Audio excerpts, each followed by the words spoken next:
Here's today's reminder.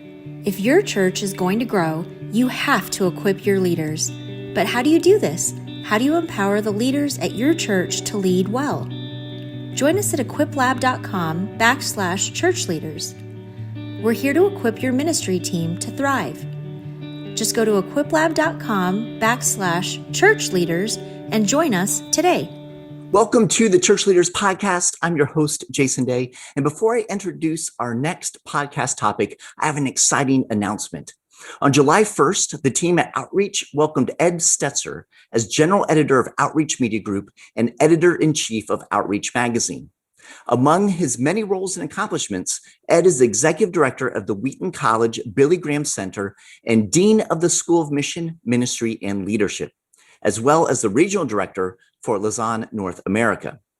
Now, as part of his new role at Outreach, he'll be taking over as host of the Church Leaders Podcast, which will relaunch in August as the Stetzer Church Leaders Podcast. Ed is a trusted voice in the fields of church planting, evangelism, missiology, and cultural engagement, and will bring his experience into our conversations with the church leaders who are helping us navigate these challenging times. It has been an absolute joy and privilege to host the Church Leaders Podcast. I've loved getting to have conversations with amazing church leaders about all aspects of ministries and to come alongside you, our listeners, in learning how to love well and lead well as we serve the body of Christ together. Thank you for joining me on that journey. Now, as we look forward to our relaunch as the Stetzer Church Leaders Podcast, we thought it would be helpful to explore the benefits and the challenges of church online. Many churches were already streaming their services online before the COVID-19 pandemic, but the 2020 lockdowns compelled congregations to go online and expand their digital presence. Now that we're able to gather again, church leaders are wondering, what does church online look like in a post-COVID world? Ministry leaders have differing views about how to answer this question. Some believe that church can exist entirely online without ever meeting in person. Others believe that gathering in person at least some of the time is essential. For the next few weeks, we'll have conversations with church leaders from a variety of perspectives about how COVID-19 changed church and what that means for us going forward. And now, on to this week's guest. Welcome to the Church Leaders Podcast, conversations with today's top ministry leaders to help you lead better every day. And now podcasting from scenic Colorado Springs, Colorado, here's your host, Jason Day. DJ Soto joins me this week as we discuss the power of virtual reality for church planting and disciple making. DJ is the founder and bishop of Virtual Reality Church and has helped plant multiple expressions of church online in digital communities, including Final Fantasy XIV, Black Desert Online, and Rust.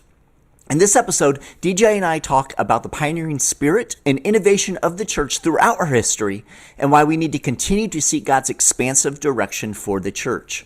DJ shares about Virtual Reality Church and how your church can begin to explore this massive mission field. It's such a fascinating, thought-provoking, and hope-filled discussion. So let's dive into my conversation with DJ Soto. DJ, welcome to the Church Leaders Podcast. Thank you for making the time to join us today. Awesome. Thanks for having me. Now, DJ, you began preaching in the world of virtual reality way back in 2016, which, as we sit here today, seems like forever ago, it coming out of such a crazy year that we've come out of. And at one point, you and your family, you thought, initially, God was, you thought, leading you in the direction to plant physical churches.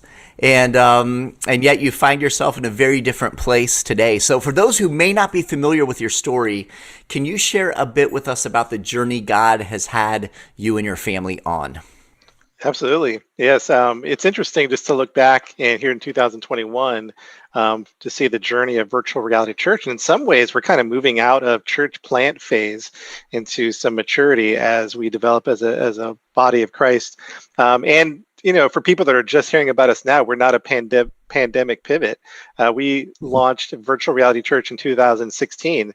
Before 2016, my wife and I were pastors at a physical church in Pennsylvania, a pretty large church there with a multi-campus expression of church.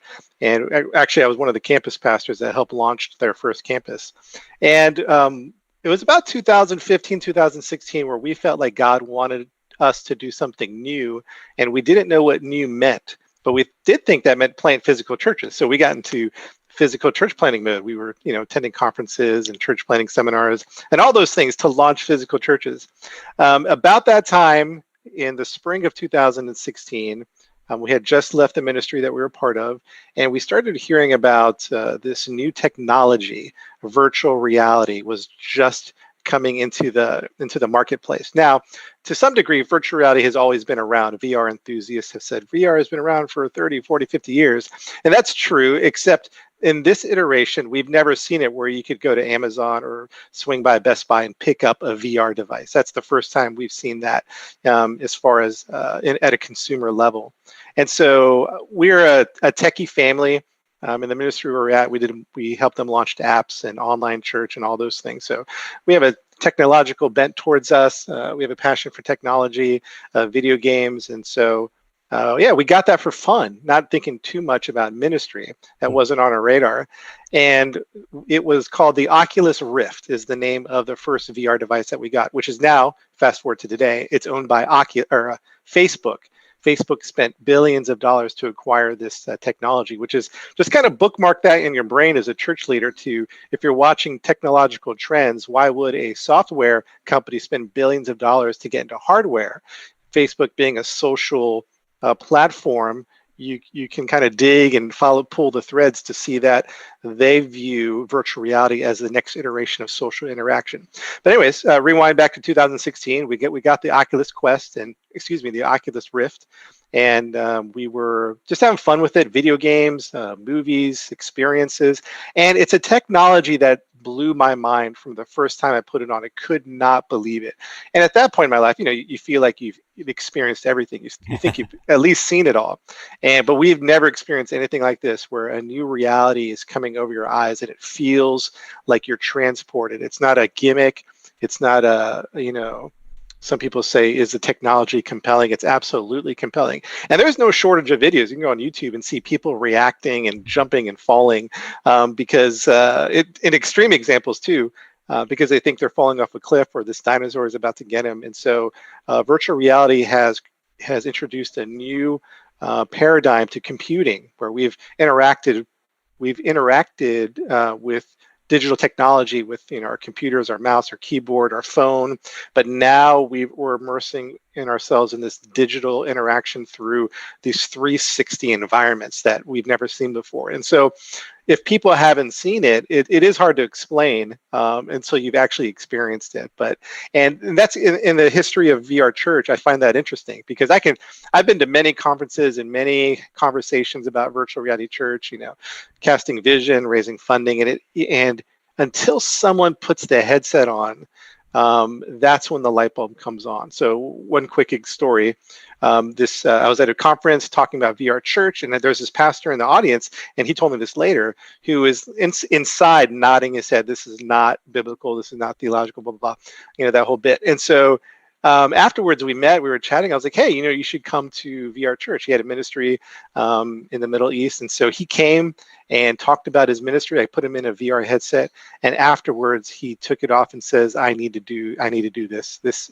I see your interaction. I see what's happening. And so as we're talking about this in this podcast, and we're introducing this idea to some leaders, and maybe there are leaders who have already experienced it, already know what we're talking about. For those that haven't, really, you have 50% of the understanding right now. We're introducing this idea of VR. The other 50% that you don't have is until you've tried it, until you've interacted with people from all across the world in avatar form. Anyways, got off on the rabbit trail. So we 2016, in the summer of 2016, we started experiencing VR at the social level. These spaces have come out, I guess, like social media of VR. It's not the best way to describe it, but where you're interacting with people all over the world in avatar form, you're giving each other a high five, you're saying hello, and I've never experienced that before. The metaverse, that's a new word we're going to be using in this next decade. And I just thought to myself, I would love to start a church here. And it was just an experiment at first. My first church service, there was, I think, 5 people showed up. And for maybe a physical church planter, that'd be devastating that only 5 people came to your launch day. But I was so excited because there was a lot of potential there. And none of the people that came would probably identify with any type of faith system. Many atheists came. And for the longest time, my church services were full of atheists and agnostics. And so, 2016 is when we started Virtual Reality Church as an experiment. And then over the course of the year, people started coming. I started meeting other believers who were passionate about what we were doing in VR. And it was like an accidental church plant. It was May of 2017. I remember we had a little leadership forum, a little handful of volunteers. And we said, in a nutshell, this is a real church. No, this is no different from a church on the, in your city or town. And we said, we need to start having weekly church services, and we need to start thinking of this as a real church. And that's when things took off for Virtual Reality Church, that little psychological shift. It's not a ministry. It's not a little, side thing that we're doing. This is the body of Christ in the metaverse. And so that's the birth of VR Church. And since then, we've planted multiple churches across the metaverse. If someone's confused about that, you can think of the metaverse as like virtual cities. Like, we have like Tokyo and Paris and London.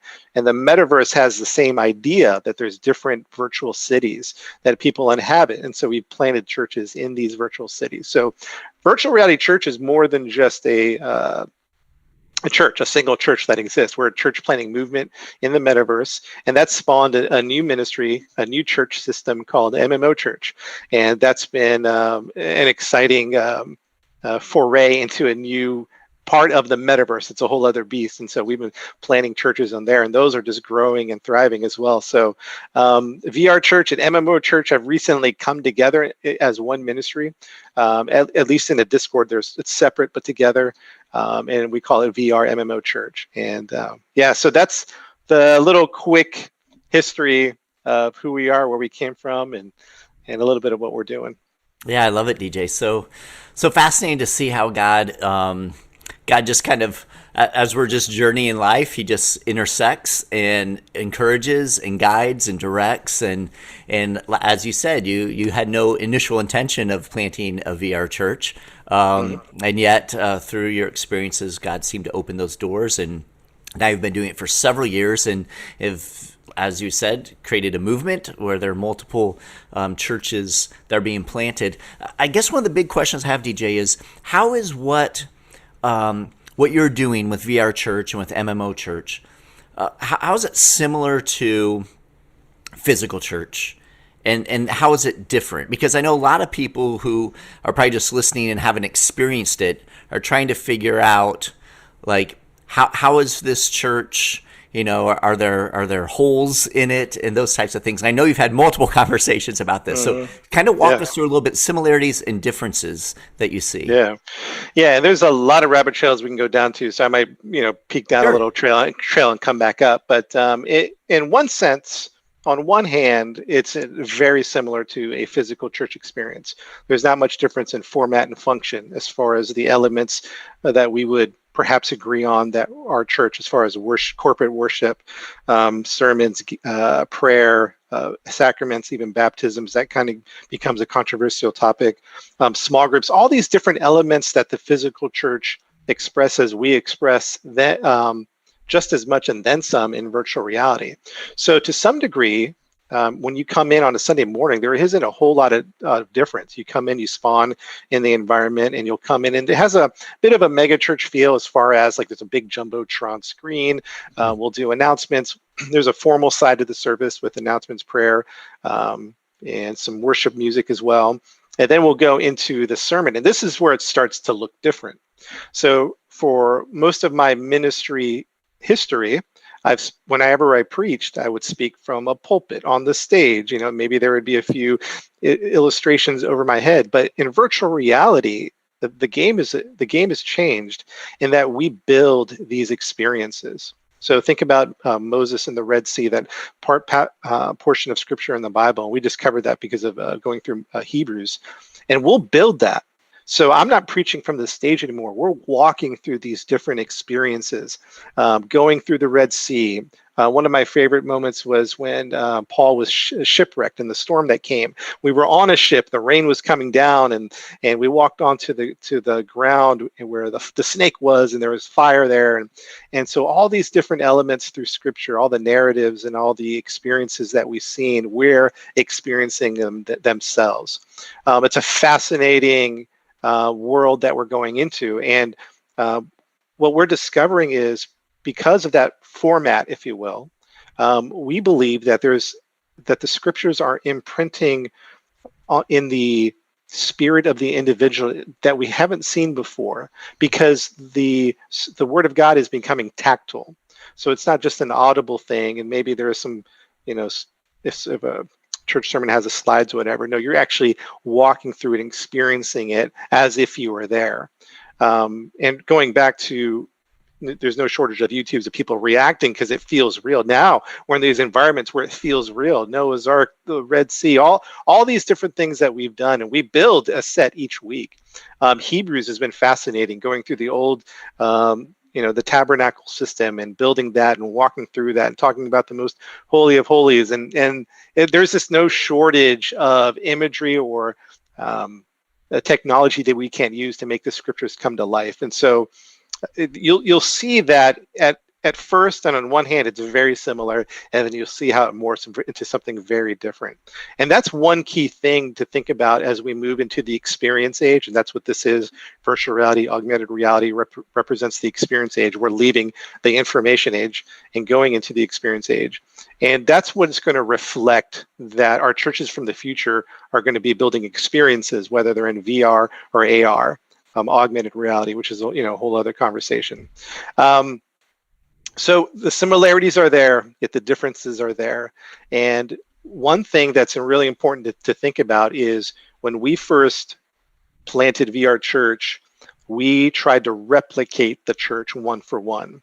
And looking back, that was a mistake, not because of anything that's necessarily wrong with the physical church. It was just, we're in a new medium. And to replicate it one for one wasn't what God wanted us to do. We believe He wants us to not replicate, but reimagine.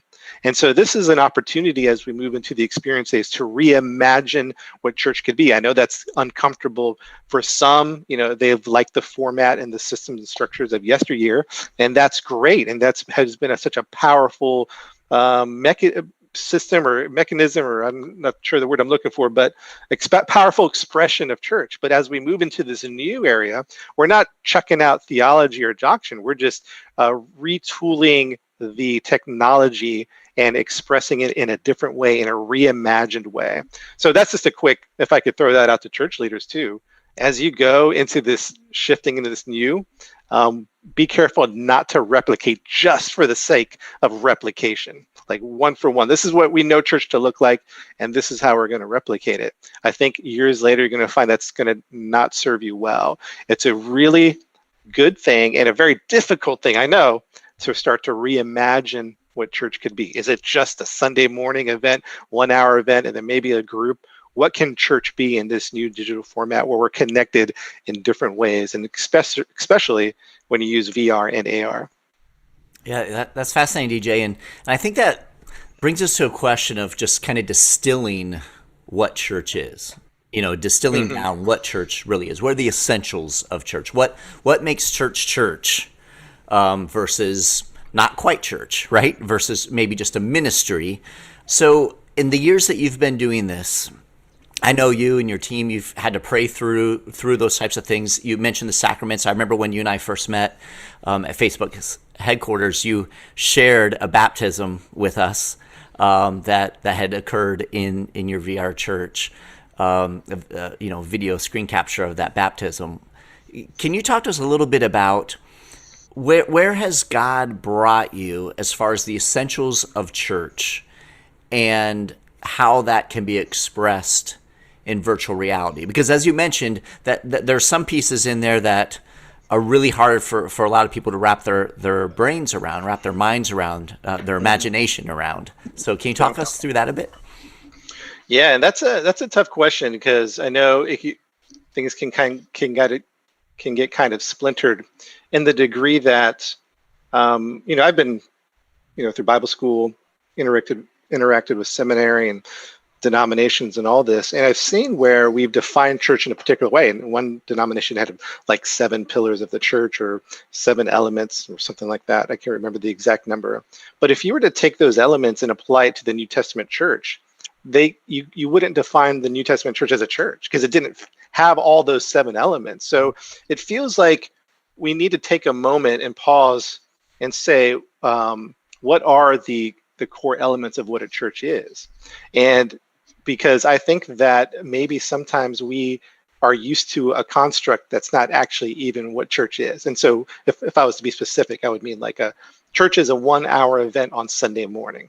And that's what church is. And then that would make me go pause. Okay, well, we should let's talk about that one. Because I don't know that is what church is, but I think that's how it's perhaps portrayed in our current expression of church. And so it's kind of like a really good opportunity before we, let's say, criticize a church like Virtual Reality Church or define what church we're going to be in the digital. Let's actually take a pause and look at what we are expressing now. Is this even church? Or did we just evolve into something just out of habit, just out of tradition or history? And that's a super tough question to have, because it'd be difficult to kind of unravel a bit or kind of go to the code of how we're expressing church. So I think it's a challenge. I think it needs to have. I think the pandemic, has forced that conversation, and so to some degree, I think it's really good that churches are having that conversation, struggling with it. There still seems to be an anti-digital attitude that's still prevailing, and that's unfortunate, because I think that the future is digital, virtual, or augmented. It's definitely going to be the focus of churches and ministries for the future. So I might have gotten off track on your question. Do you want to repeat it again? I went off on a thread on my. No, just kind of what the essentials of church okay, gotcha, might be, and how does VR Church express those kind of essentials? Yeah. So I mean, for us, one thing that we talk about is when Jesus says, when 2 or 3 are gathered in my name, I am there in the midst of there. And so I've talked about that with our church. I said, let's say we were in a grass field. If 2 or 3 of us are gathered in the name of Christ, and Christ is there, and if that's not church, I don't know what is. And so I think at the fundamental level, at its core, for us, church is the gathering of the believers. And whether we have a fancy virtual reality build, or whether we're gathering in a small living room, or a house church, a megachurch, whatever, the gathering of the 2 or 3 and Christ being in the midst of them, I think that is the foundation of what the church is. And then we build on some different ideas, sacraments, and let's have a small group. And there's all these other things that we build. And, some churches are able to build higher because of resources or, different elements of us. But for us, we try to keep it very simple. And we try to also break the idea that church is a 1-hour event, because that is still very much a heavy psychological realization that people have. That's how they understand church, because they'll come in and say, well, this isn't church, because perhaps we don't have, the wooden pews going down the middle, pulpit, so to speak. And so we attribute church to a particular design, a particular time of the week. And so we're trying to expand out of that to say church can be so much more than that. It can include that, maybe, but it also includes many other things. So for us, at the core, that's how we would view the gathering at the church. That's good. That's helpful. You shared, DJ, that VR Church is consistent with Christianity's history of adapting to new forms of media, new expressions. That this is part of what it means to, when we look back across the history of Christ's church, is that it continues to adapt. Can you talk a little bit about that? Because again, and I think this is just kind of in the same vein, this idea that we have some preconceptions of what church is, but if we lived 200 years ago, 400 years ago, 1,000 years ago, it'd be completely different. It's completely different. So we often get caught up in what's closest to us. And so can you talk to us a little bit about how the church has continued to honor God and yet adapt over history, and how that relates to VR Church? Yeah, and well, it's a beautiful thing to see just when you look historically how the creativity and the innovation of individuals or group of people have really shaped things. I mean, from you go as far as back as the Gutenberg press, and that revolution in and of itself, the circuit riders of yesteryear. It just seems like there is that innovative flair to the body of Christ that never dies. It might be suppressed, it might be laughed at or rejected, but at the end of the day, that innovative flair is never snuffed out. And so, we move into the 20th century and 21st century with television and radio, and you just love to see how that has been established in Christianity, and you see it as well in technologies such as the internet as it come along, and it does seem like, if I can just pause, there is the innovative side, and there is the laggard side of it as well, where churches tend to go kicking and screaming into this new technology, which is unfortunate. And I had friends, and I don't remember this controversy, but I had friends saying when they were trying to set up a website for their church at the beginning of the web, the church leadership was like, no, that's porn in video games. Right. But I can't imagine any church not having some type of web presence. The resistance to social media. Now social media is a must as well. And so there's that same innovative attitude happening with VR and AR, but there's still the laggard attitude, right? Saying that's porn in video games. It's kind of like a copy and paste conversation from 20, 30 years ago. And so the unfortunate side of that is we just need to move forward into these things. It's so important that there are people that come to our church and VR church and MMO church that would never step foot in a church. And I think that's really important to consider. Sure, love for them to get connected physically at a local church, but for a lot of these individuals, that's not going to happen. And maybe that will in the future, and that would be fantastic. But until then, I think that churches need to utilize the technologies that they have. And not be afraid of it. Not to be afraid that people are not going to attend or they're not going to give anymore. Because I think those are the two fears. Like, we're going to lose attendance and we're going to lose giving. And a lot of how we do church, or it feels like there's a little pressure to maintain those two elements. And so to really release those two sides, attendance and giving, to the degree of moving into new things, it's really important. And I think church leaders should really consider that. I think it's also a generational thing. Many of our church leaders, and that I have utmost respect for, they were educated in a seminary system that had zero virtual or digital instruction or assumptions. And so either they evolved, and many have, and that's fantastic, great examples for us, or they haven't.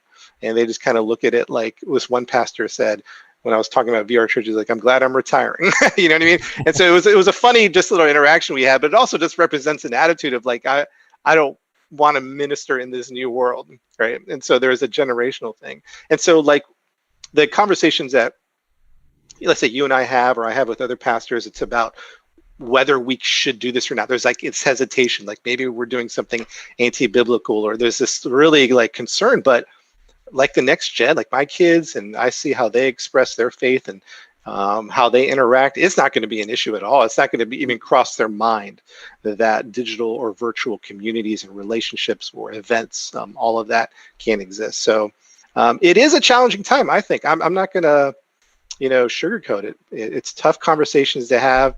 I do encourage like church leaders to have them and to move forward, because I know there's this one aspect of having the conversation that makes us feel good. Well, we talked about it and it sounds innovative, but we're not moving forward into any of those things. That's a tough thing where people can kind of get stuck. So those are, I don't know, some thoughts to chew on, to consider. Yeah, very helpful, DJ. One thing that, so let's talk pandemic, right? So pandemic happened. Mm-hmm. Many churches had some sort of online expression to some degree. And just kind of had to amp that up. Lots of churches didn't really have anything and found themselves in a place where they needed to kind of create something because people couldn't gather physically in a room during that time. We're coming out of the pandemic, and a lot of the conversation right now in local churches, with pastors and church leaders, is people have been attending online will they make the shift back to in-person worship? And some people are, very, very much craving. I mean, in lots of ways, I think just human experience, we like being around people. I mean, that's just something, a lot of people, are excited that they're able to go out to dinner with friends, as things start opening up, right? So just as the human experience side of it. But one of the concerns is that pastors are voicing right now, will our people return? I mean, they've gotten comfortable, turning on the TV, Roku or whatever, YouTube, jumping on a live stream, whatever it is. And so there's this conversation with majority of churches, like, hey, who's in, who's not? Have we lost a lot of people in our church to some sort of online, virtual, digital expression? Is that how they're going to, quote unquote, do church from now on? How would you speak into that? Thinking about other pastors, I know it's very, very different because they don't have a VR expression of church, but just the concern of people maybe not returning to a physical building. Can you just kind of speak into that? Because I know so many people are struggling with it, and you've already been there, before the pandemic. You've already kind of been in there. So what could you share with pastors who are, trying to wrestle through that? Yeah. I'd have to think about that one. That's a tough question because to some degree, I do have thoughts about it, but to some degree, I'm disconnected from that world because our church doesn't have a physical location. We've expressed ourselves virtually and through virtual reality. And so to some degree, and I know I hope this doesn't sound pretentious, but as far as the pandemic, it didn't affect us. It just caused us to grow. Nothing was shut down. BBC did a segment on the church that didn't close its doors, talking about virtual reality church. And so I've seen. Like one of our church board members, he has a church in Montana who, even before the pandemic, took the approach that a person who attends online and a person who attends physically is no different. They're equal. And that's how we view the way we talk and speak and express our church, is that they both exist as equals. The physical church attender is not better because they came and sat on the pew than the one, than the mom, who's sick at home with kids and has the online campus going with the chat as well. So to that degree, that type of church attitude and mindset, I think, is paving themselves to do well in the future. I do think it's tough if someone's saying, will they ever come back? Then I still think that respectfully, you're a little bit behind because they are wanting to come back, but not just necessarily physically. Are you going to have small groups online? Are you going to have your prayer events online? Can they attend online? And that's so important to think about. Well, did we lose them? No, not if you've dove into create some mechanisms, some systems, some experiences that they can experience as your church with. Because they love your church. They love your community. They love your, the preaching and the worship and all that. But it's a different world now. And many people will want to go physically, but many people want to attend it. And I think a lot of people are probably be in between. And to capture that, I think is so important to really, if you can elevate to the understanding, I know this is tough to say, they're equal. I think it's going to benefit your church. And I think at the end of the day, in the long run, it's going to bring them back physically if that's your goal. But I think the philosophy and the attitude is to treat them both equally and to put a lot of energy, effort, time to make it so that their experience online is no different than someone attending physically. So I do think that's the future to some degree. I haven't kept up with a lot of the the Barna type of things, but that's some of the things I read at least months ago that it just wasn't looking good as far as people coming back. But don't misunderstand, that doesn't mean they're leaving your church. They're just leaving the idea of a physical event on Sunday morning, and so it's really important to create that. So I don't think it needs to be a loss, but I do think the attitude and the mindset moving forward will dictate whether it is a loss or a win for your church. Yeah, that's good and very helpful. And DJ, one of the things as you were talking, I was just thinking about the average in-person attendance, of people who are quote unquote regular church attendees the number of times they actually physically show up and attend has been decreasing, for last 2 decades, before right? the pandemic, Yeah, right? exactly. So what's fascinating, and this is what I was thinking of as you were talking, what's fascinating is that was already occurring. People were already averaging, less than 2 times a month, and that was a regular, attendee, showing up. But what you're saying is, as churches begin to lean into a digital expression of church, and as they begin to see that as equal, those who are attending in a virtual or digital expression as equal as those who are attending in an in-person expression, then really there's opportunity to increase, to change the trajectory of what we have been experiencing as the capital C church for decades. Because if we can begin to look at, if people aren't physically in the building, but they can still attend, they can still be a part of our church wherever they are. So if they have, parents who are ill and they have to go and stay with them for months in another, state, they can still be a part of the church and experience the church, and it's not that loss. So it's almost like there's some ways that this shift is kind of, I think, helping us recognize that there is a lot of hope. There's a lot of upside on this whenever we can get beyond you have to be in the room physically to quote unquote count, in some way, right? Yeah. And I think, like you said, there is an opportunity for increase. So I feel like if you're shifting your attitudes, if you're really changing the whole mindset of your organization to, as David Addison calls it, an omni-channel approach where people can interact physically, hybrid, digitally, whatever. I do think it's not just, we're barely going to get out of this. No, I think, like you said, there's an opportunity for increase in this time.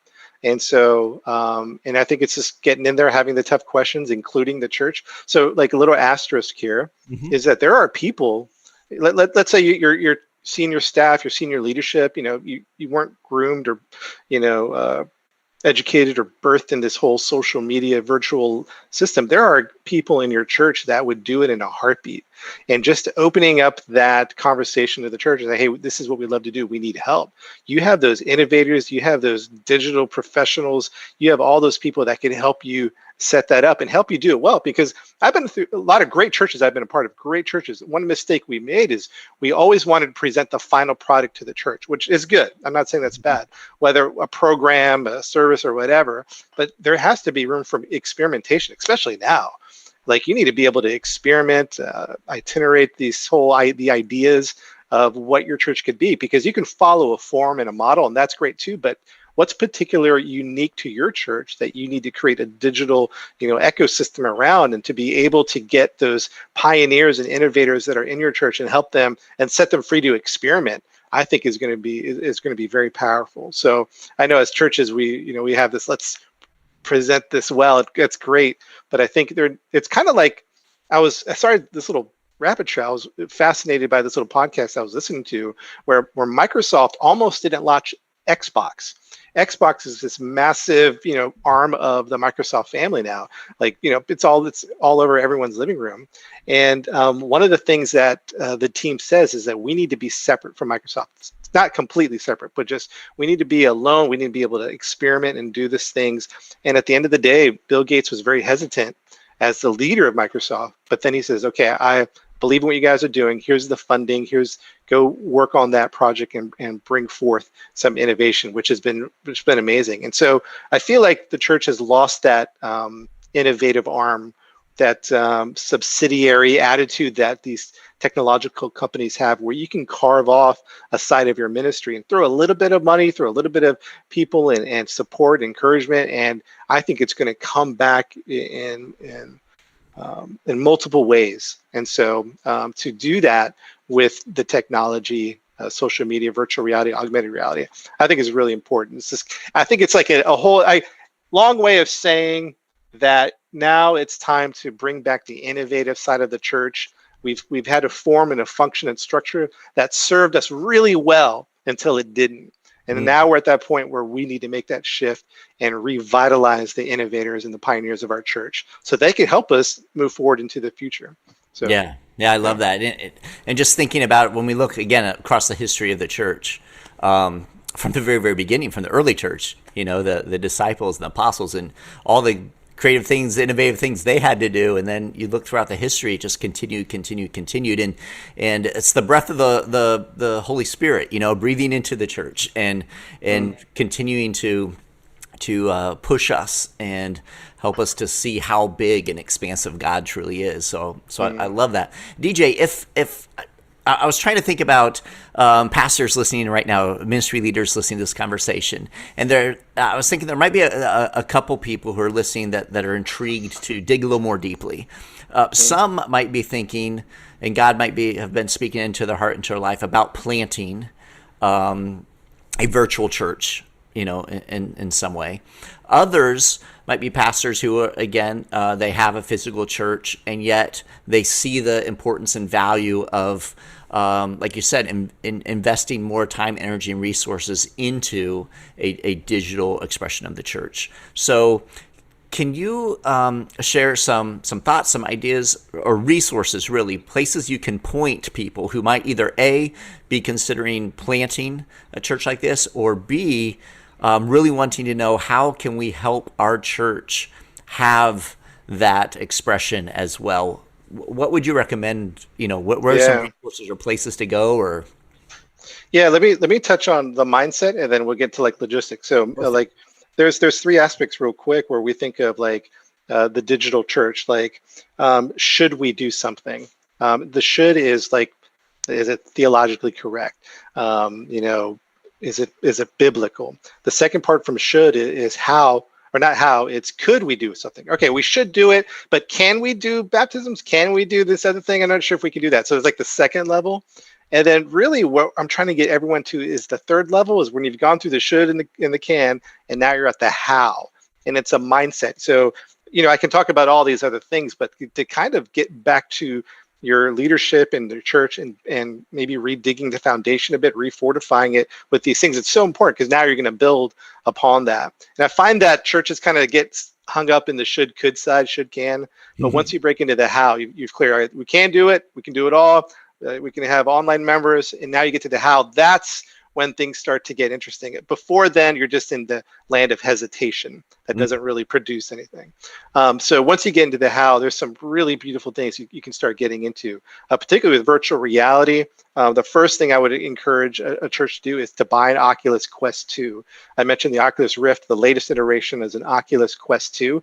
The prices, like any technology, are going down. The form factor is much smaller. When I first got into VR, even just years ago, it was like a couple $1,000s and big bulky headset with sensors. But now it's a standalone $200, $300 headset, very powerful.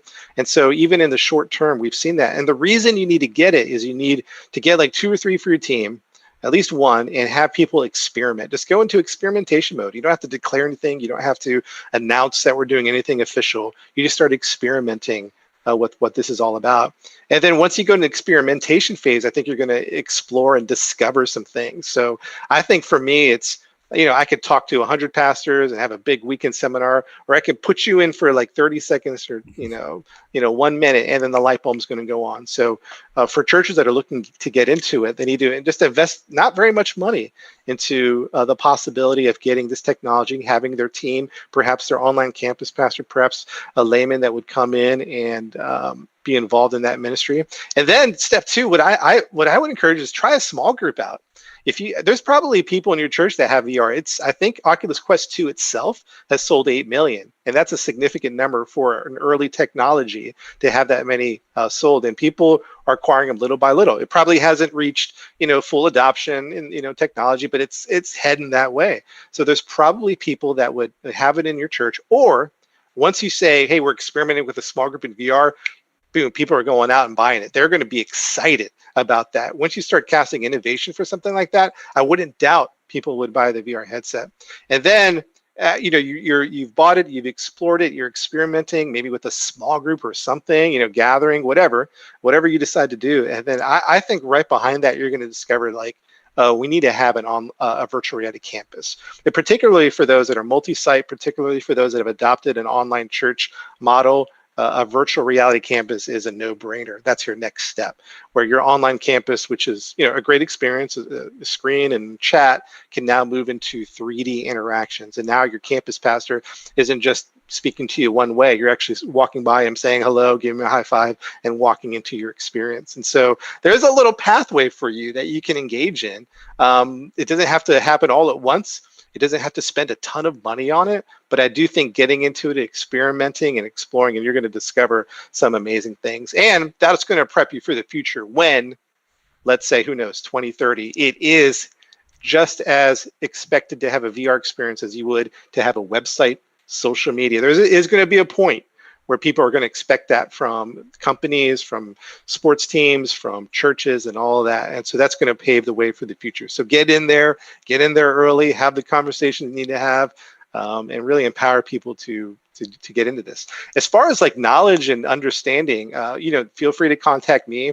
vrchurch.org is a great website where we just have some, you can just kind of pick your brain a little bit, read some articles that were written about us. There's another VR pastor that's gotten into the space this past year, Pastor, I call him Jason Poland. I have to think of his real name because of his online name.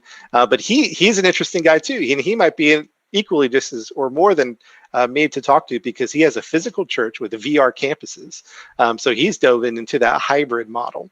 So he'd be great to talk to. I think they just hired what they call a metaverse pastor, which I think is the first that I've heard of in the world. And so, there are definitely individuals out there like me, Pastor Japo.